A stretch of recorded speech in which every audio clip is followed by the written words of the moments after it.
Hallo zusammen, wir sind in der 6. Klasse von Schule aus Ingwet. Es ist jetzt gerade 40 Grad da draußen. Wir probieren den kühlsten Ort in der Schule herauszufinden. Ob wir den finden, findest du heute aus bei SRF Kids News.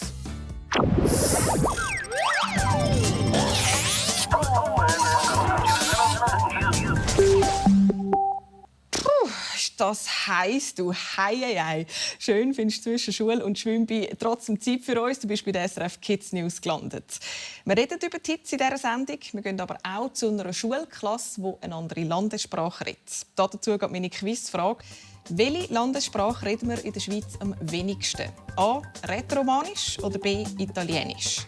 Wenn der Hits dein Köpfchen noch nicht verbrutzelt hat, dann findest du die Antwort bald raus.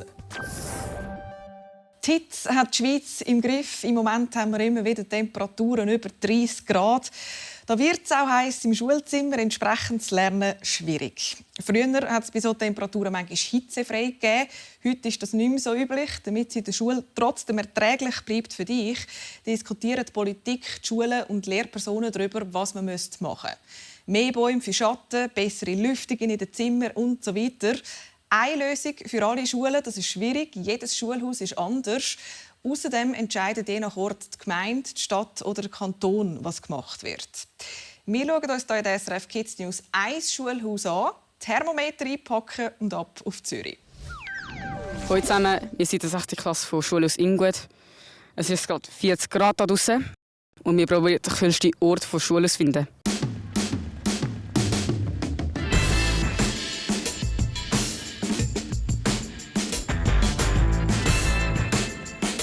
Wir sind hier in unserem Schulzimmer. Es ist nicht viel kälter als draußen. Es ist 30 Grad hier drin. Zum Glück haben wir hier den Ventilator, aber es ist immer noch ziemlich heiß. Was cool wäre, ist, wenn wir hitzefrei haben würden. Mal schauen, was unsere Klassenlehrerin dazu meint. Frau Gill, wären Sie dafür, dass Schüler und Schülerinnen in der Schweiz hitzefrei bekommen?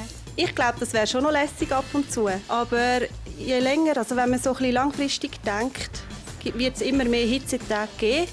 Und ich denke, das wird dann schwierig, wenn wir einfach immer sünneln. Und ich denke, das ist auch nicht im Interesse der Lehrpersonen oder im Interesse von euch Kind, weil die meisten von euch wollen etwas lernen, wollen etwas leisten. Und das wollen wir, die Lehrpersonen, euch auch bieten hier in der Schule. Wieder geht's auf der Suche nach dem kühlsten Ort. Probieren wir es mal draussen. Wir sind hier im Schatten unter einem Baum, aber es ist immer noch ungefähr um die 30 Grad. Also oft gehen wir in Gang zusammen arbeiten. Ich mache sonst meine Handgelenke nass und meine Nacken. Also ich mache immer den Ventilator an und ich tue ein kaltes Getränk trinken. Fragen wir mal unsere Schulleiterin, was die Schulleitung unternimmt, dass es nicht so heiß ist. Ich sage auch den Lehrpersonen immer, geht raus, geht in den Schatten, geht irgendwo in einen Raum runter, in die Turnhalle, die ganz kühl ist, in den Werkraum, der kühl ist. Macht mit den Kindern Wasserschlachten. Leider sind uns die Hände gebunden, leider können wir gar nicht so viel machen.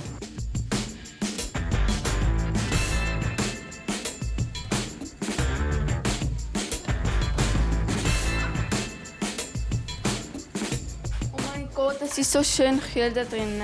Es ist echt 6, 7 Grad. Endlich haben wir den kühlsten Ort der Schule gefunden. Aber hey, glaubst du, wir können wirklich da drinnen Unterricht machen? Also ich glaube, es wird schon irgendwann recht kühl. Ich glaube, wir bleiben doch lieber im Schulzimmer. Ciao zusammen! Im Kühlschrank Schule machen vielleicht nicht die beste Idee, aber irgendetwas zum Abkühlen wünscht ich euch definitiv. Danke 6. Klasse für die Thermometerreise durch euer Schulhaus. Meine Büsi werden träge, ich bin auch ein bisschen schlapp und du merkst es vermutlich auch, oder? Gerade zu der Schule, wenn du lernen und funktionieren. Die Hitze, die macht etwas mit uns, sie macht uns müde. Aber wieso eigentlich? Kennst du das? Es ist heiß, du sitzt im Schulzimmer und plötzlich kommt dein Kopf kaum noch mit. Du wirst müde, kannst dich schlechter konzentrieren und willst eigentlich nur noch Pause. Aber warum ist das so? Dein Körper versucht immer ungefähr gleich warm zu bleiben. Wenn es draußen sehr heiß ist, startet er sein eigenes Kühlprogramm. Schauen wir uns das mal genauer an. Du schwitzt, der Schweiß verdunstet auf deiner Haut und das kühlt dich ab. Deine Blutgefäße werden weiter. Mehr Blut fließt zur Haut. So gibt dein Körper Wärme nach außen ab. Das ist schlau, aber anstrengend. Dein Herz und dein Kreislauf müssen mehr arbeiten. Und das merkst du. Du kannst dich schlechter konzentrieren, vergisst Dinge schneller und reagierst langsamer. Beim Schwitzen verlierst du Flüssigkeit. Die braucht dein Körper für fast alles. Zum Beispiel, damit Muskeln und Organe richtig arbeiten können. Fehlt durchs Schwitzen Wasser, schaltet dein Körper einen Gang runter, um Kraft zu sparen. Wenn du zu wenig trinkst, wirst du noch schlapper. Und irgendwann bekommst du vielleicht auch Kopfschmerzen. Hitze stört deinen Schlaf. Wenn es nachts im Zimmer heiß bleibt, wälzt du dich öfter hin und her. Du schläfst schlechter und kommst am Morgen vielleicht schon müde in die Schule. Also, Hitze macht müde, weil dein Körper auf Hochtouren arbeitet, um dich zu kühlen. Was hilft? Vor allem regelmäßig trinken. Am besten, bevor du richtig Durst bekommst. Und wenn immer möglich, ab in den Schatten, Pause einlegen und dich abkühlen. Ein nasses Tüchli vor der Fenty legen, das hilft zu schauen. Das nur als Gratis-Tipp von mir. Es kühlt die Luft ab, zum Beispiel in der Nacht in deinem Zimmer, damit du besser pfusen kannst. Heiß ist es im Moment überall in der Schweiz, auch an den Orten, wo wir im Winter Skifahren. Die Schule zum Beispiel, das ist im Engadin. Da war ich erst noch im Januar in der Skiferie. In unserem SRF Kids-Koffer sind wir auch dort hin, allerdings gerade noch kurz vor der Hitzewelle. Du weisst, immer wieder besuchen wir Schulklassen in der Schweiz mit Koffer und Mikrofon im Gepäck. Und die letzte Klasse vor der Sommerferien ist die. Allegri Benvenuti. No, ist eine sehr Klasse der Schule. Quasi in Engadina passen. Die meisten von euch haben das wahrscheinlich nicht verstanden. Das war rätoromanisch und heisst auf Deutsch: Hallo und willkommen, wir sind die 6. Klasse aus Schule. Das ist im unteren Engadin. Wir zeigen euch 3 Gründe, wieso unsere Sprache etwas Besonderes ist. Il primo motivo è che in romansch non hai una lingua per 5 idioms. Idiomen sind wie verschiedene Varianten von der Sprache. Zum Beispiel für den Herdöpfel gibt es je nach Region verschiedene Wörter. Bei uns im unteren Engadin sagt man il mal intero. Im oberen Engadin sagt man Ardöffel. Da sagt man Tartuffel. Da sagt man Ardäffel. Und im Oberland sagt man Truffel. Und die 5 Idiomen zusammen ergeben das Rätoromanisch. Il secondo motivo è che da be pacca gli occhi di scuola romansch. In der Schweiz gibt es ungefähr 60'000 Leute, die die Sprache reden. Das sind weniger Leute, als wie in der Stadt Luzern leben. Damit ist Rätoromanisch die kleinste Landessprache in der Schweiz. Para o terzo ponto da Lia Romancha vai para lá venir. Weil so wenig Leute Rätoromanisch reden, machen sich viele Sorgen um die Zukunft der Sprache. Jetzt treffen wir den Linard Martinelli. Er setzt sich dafür ein, dass die Sprache weiterhin erhalten bleibt. Warum machen sich manche Menschen Sorgen um die rätoromanische Sprache? Weil Rätoromanisch für sie eine Sprache aus ihrer Kindheit ist. Und wenn sie je nachdem merken, dass immer weniger gesprochen wird oder präsent ist, dann fehlt ihnen etwas. Was können Kinder und Jugendliche machen, damit die Sprache erhalten bleibt? Romanisch reden, Romanisch schreiben, Romanisch lesen mit den Kollegen, mit den Freunden, mit der Familie. Und wenn ihr dann einmal ins Unterland geht und wenn ihr dann einmal eine Familie habt, auch mit euren Kindern Romanisch reden, damit auch die merken, wie die Zweisprachigkeit etwas sehr, sehr Wichtiges ist. Rätoromanisch reden und lernen, genau das machen wir hier in der Schule jeden Tag. Grazie per avere e belle vacanze.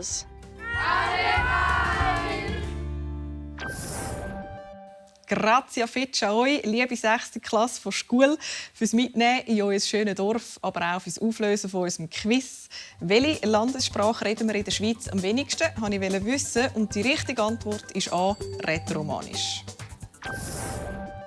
Die Kinder von Schule haben dir schon schöne Ferien gewünscht. Die wünsche ich dir auch. Das sind nämlich die letzten SRF Kids News vor der Sommerferien. Nach der Ferien sind wir zurück und dann auch mit etwas ganz Besonderem. Say hi. Say hi ist für dich. Du, ich, er, sie, wir können alle zusammen schwören. Hey, ich bin Ilko und 2026 tanzen wir alle zusammen gegen Mobbing. Zusammen über alle Grenzen, das ist unser Motto dieses Jahr bei «Say Hi». Wir machen uns wieder stark gegen Mobbing mit dir und mit Ilko. Du lernst ihn jetzt schon besser kennen auf srfkids.ch. Er ist erst gerade 14 geworden und ich freue mich unglaublich fest, dir nach der Sommerferien den ganzen Song von ihm zu zeigen. Der ist nämlich richtig cool geworden. So, und jetzt geniesst den Sommer, auch wenn es heiß ist. Ab baden, Glasse schlecken und natürlich Ferien geniessen. So wie unsere SRF Kids Kinderreporter und Kinderreporterinnen.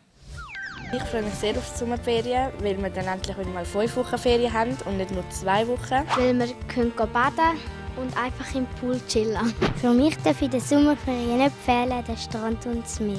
Ein Besuch unserer Badi in Weinfelden und einmal versuchen, selber Glasse zu machen. Für mich bedeutet Sommerferien, dass einfach die Hausaufgaben und Tests, die immer um den Kopf spielen, dass die einfach mal weg sind. Glasse und Baden ist für mich das Wichtigste in den Sommerferien. Es ist schön warm, man hat keine Schule, man hat Zeit, mit den Freunden zu machen. Ich wünsche mir für die Sommerferien ganz schönes Wetter und dass man jeden Tag baden kann. Dass ich eine gute Zeit habe mit meiner Familie, mit meinen Freunden und dass mir mindestens einmal langweilig wird, weil dann weiss ich, dass es Sommerferien sind. Ich freue mich so sehr, wenn wir endlich wieder Sommerferien haben.